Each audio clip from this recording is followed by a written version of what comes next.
Disney and Marvel formally announced on Monday that Captain America 3 will be opening May 6, 2016. Now, we've all known this for a few weeks, but Disney wanted to make this official after the success that Captain America 2 had this past weekend in the United States and all the success it's had kind of overseas over the last 10 days. It has already grossed more than $300 million worldwide. Now, what's interesting about this scheduling decision is it pits Captain America 3, which was previously the untitled Marvel movie, right up against Warner Brothers' Batman Superman movie. Now, why are two huge movie studios opening perhaps their biggest movies of 2016 right up against one another, and two comic book movies at that?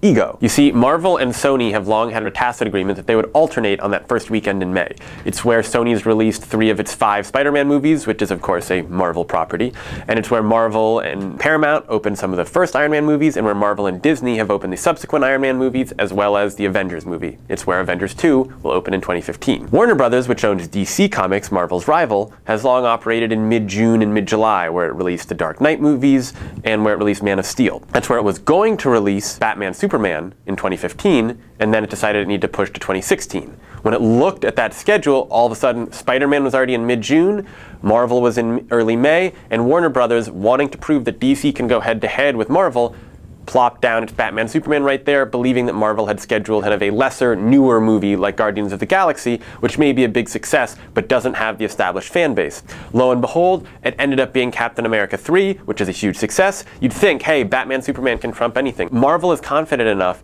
that it's not going to move off that date, or so it said. Warner Brothers had said the same. Marvel thinks Warner Brothers is going to play chicken and move.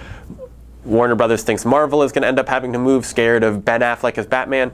Who the hell knows what's going to happen? But this is a classic case of stubborn, unbridled Hollywood ego.